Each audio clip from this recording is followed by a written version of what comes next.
No time for a fancy intro this episode, guys. We have got to get to work. I've got a couple ideas for how we can beef up security and let's cause some chaos.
What is that? Yeah.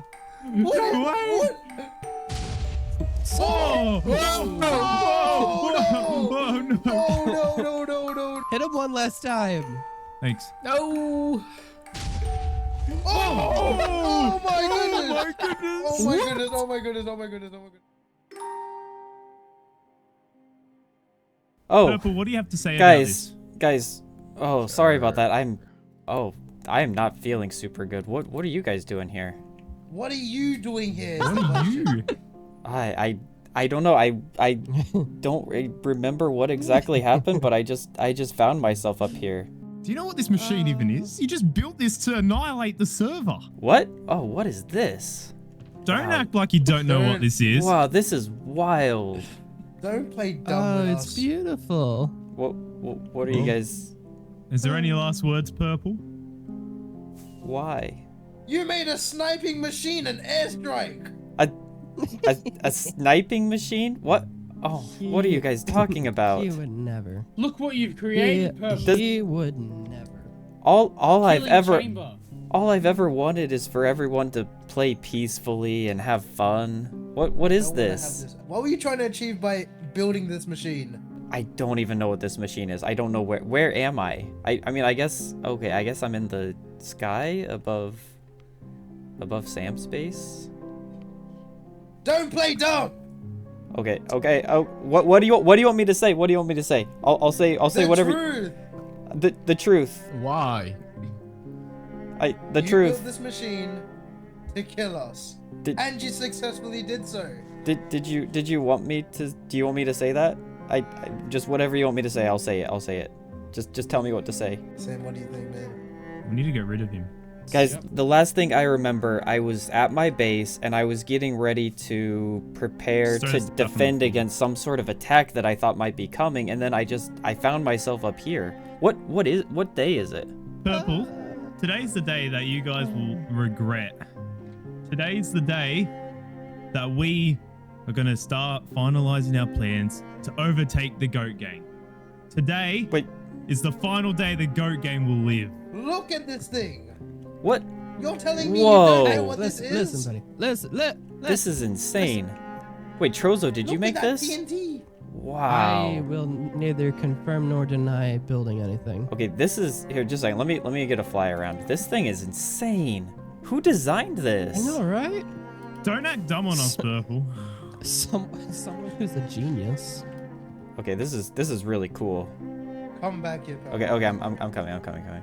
The person who built this entire machine, this death machine, it was you. Wait, it was me? It was you. You're saying this was me? I feel like if I made something like this, I would remember it. But now that you mention it, I do feel like parts of my life are just missing. What I know for sure is that you were in this chamber here. No, and you were trying to kill us 2 seconds ago with this death machine that you created. Well, I was in the machine. I don't deny it. I don't know how I got there. I don't know why I was there or how long I was here. Sushi, will you help me? I think I need help. I think the only help in this server is getting rid of you right now.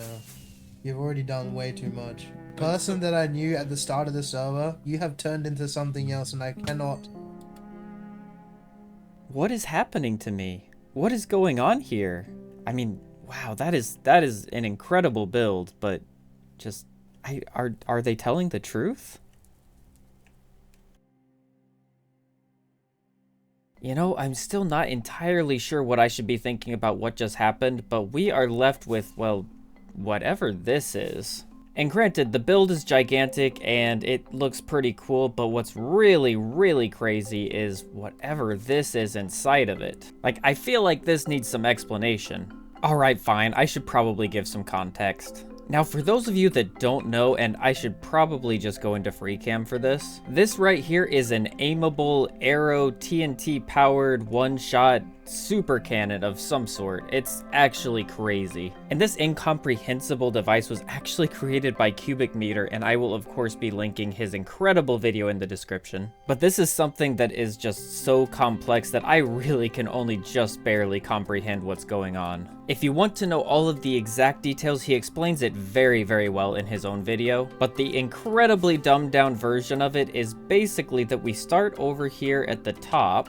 And I actually had to go back and get some more arrows because, yeah, this thing runs through arrows crazy fast. But, okay, here we go. If I can land up here, and let me just place down one of these shulker boxes, grab out a whole bunch of arrows. Now, all of these arrows go into this chest right there. And now, actually, I need to drop down here and activate the machine one time just because... Oh, there's a snowball right here. Because, well, this thing is incredibly complicated, and I don't know, you know, all the details, but essentially the redstone that drops out all of the... Sorry, it's very, very loud. But essentially the redstone that will send out all of these arrows so that it can, you know, actually be shot. There you go. You can see all of these arrows right here are just suspended inside this little patch of water. So when the machine is triggered, this little soulstone block is going to get pulled back. All the arrows are going to fall straight down here. They're going to go through this water, and I think they go through the lava just so that they can be set on fire. Seriously, you've just got to watch Cubic Meter's video if you want to understand it really well. I only understand like the bare bones. But anyway, all of the arrows fall down here, while at the same time, all of these TNT dupers right here, they're all going to be activated, and this is all timed impeccably so that all of the TNT funnels down, drops down into here, and propels the arrows right as they fall down here. But that's actually not all this machine does, because this is actually aimable. And the reason that it's aimable is because this is just, honestly, this is magic to me. But it uses wind charges. You see, there's this cool thing about wind charges where, and I'm totally going to be butchering this, but when you use a wind charge, the direction that it pushes something is, for some reason, it's tied to the direction that you're looking. And so what this does is it sends out all of these wind charges. They get sent into here, pushed by the piston, sent in like a weird water stream, something I'm serious, guys, this is just magic to me. And propelled all the way over here where it interacts with the arrows and, well, sends them to wherever you point. Let me just show you real fast. And now I'll just grab a couple snowballs just so that you can see how the machine works. But if I shoot this up, and I'm just gonna look straight down, because if I look too far away, then you're not gonna actually be able to see the arrows. Look at that, you can see them pop up right there. Isn't this crazy? And just to show you that it actually is aimable, I will throw that up there, and I'm just gonna aim like somewhere vaguely in this direction. And now you can't actually see the arrows at all because, you know, they don't actually render in. But if I fly down here, then hopefully, yep, there they are. You can see there's a whole spread of arrows just right here that were, you know, totally out of render distance. And every single one of these is flying so fast that they can one-shot an iron golem. So like, yeah, definitely don't want to mess with this device. If you do end up deciding to build this for yourself, there is actually a mod that you can install that makes it a little bit easier to aim, because you'll notice that the wind charge actually comes over here and it activates in this direction, like somewhere right underneath, yeah, like right about here. So if I'm aiming from where my body is over there, the aim is just going to be ever so slightly off. But basically how the mod works is I can just set some coordinates right here, and if I press this, then it's just going to center my screen onto where those coordinates are. So let me go back to my body real fast and line up here. And now if I do this and look straight up, I can activate the device and you can see the arrows, they land right where the cursor is. And if you want to use that mod, then once again, I'm just gonna send you straight to Cubic Meter's video because seriously, you've gotta check it out. It is so cool. And he also explains all the little details that you need to know to actually get the mod working. So yeah, just check out the video.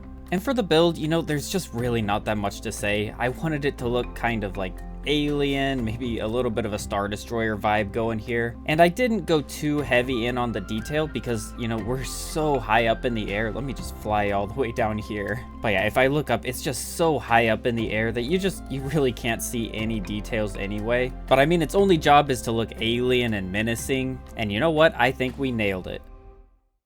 Moving on from all that chaos, some of you may have noticed from clips in this video, and actually I think the previous video as well, but I have been doing a bunch of work on, well, the terraforming around the goat head, and I think it's looking incredible. Over the past couple weeks, I've been working really hard at this, just going at it here and there. We've done a whole bunch of it on stream. I've done a whole bunch off camera, but if I go into free cam, I'm really starting to fall in love with this stuff. And of course, there's still a lot of work that needs to be done. You can see down here at the bottom, we've got like some boulders poking out. We've got an area that's got some kind of pond down below. And I'd really like to add this level of detail all throughout this area. I mean, even the areas that we've textured already, we can add slabs and stairs and just make it look even more detailed. And then on top of that, something that I've been talking about for a while is I really want to get like some custom trees in here, maybe even like some smaller plants growing out of the cliff. We'll get some splashes of color in with like flowers and stuff like that. And just this whole area is going to be completely transformed by the time we're done. But seriously, just this entire area with Sam's base and then Trozo's base, there's Cat's hobbit hole, the goat, and like Casey's stuff up above. This little area is already one of my favorite places on the server, and it's only going to get better as we continue to like flesh out everything around here. Terraforming has always been one of my favorite things to do in Minecraft, and just if you look at this, like the difference between something like this and the natural generation, it's like night and day. This looks so refined. I mean, granted, it's not done. There's still a lot of stuff we can do to improve this, and we will, but even this little bit that we've done, oh yeah, it's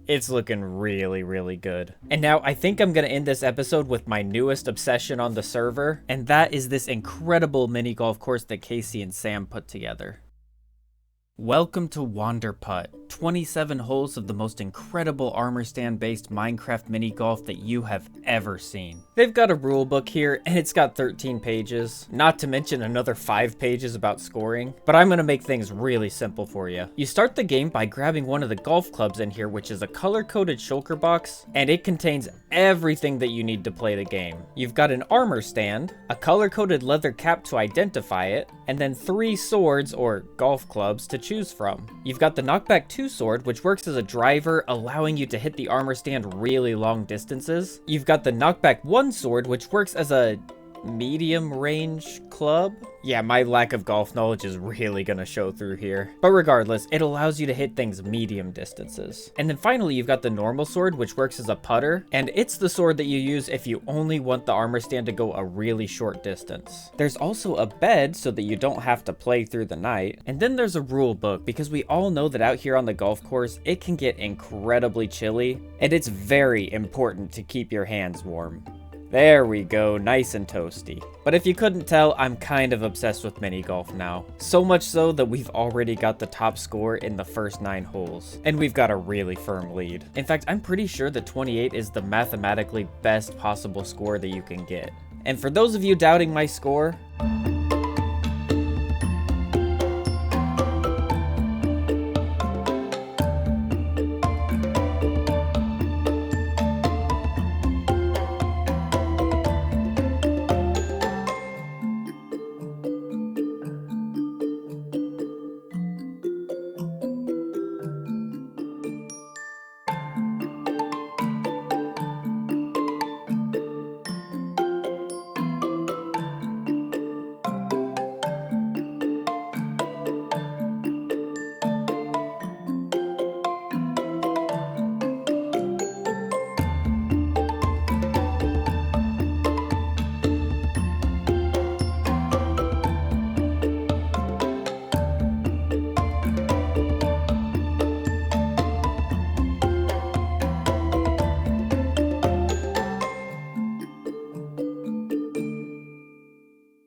but I think that's going to be it for this video. I'm really happy with the progress that we made here. The terraforming is looking fantastic. And I don't know if I can call playing golf progress, but I did have a lot of fun. And then there's this thing. I still don't know if I believe everything that they're saying about me, but it does seem undeniable that I was the one who created this, and well, I may have been responsible for a few deaths as well. I mean, how does this thing work anyway? Okay, so I think I need to grab a snowball from in here. And then, okay, stand up against this and press up. And then I guess I just need to look around somewhere.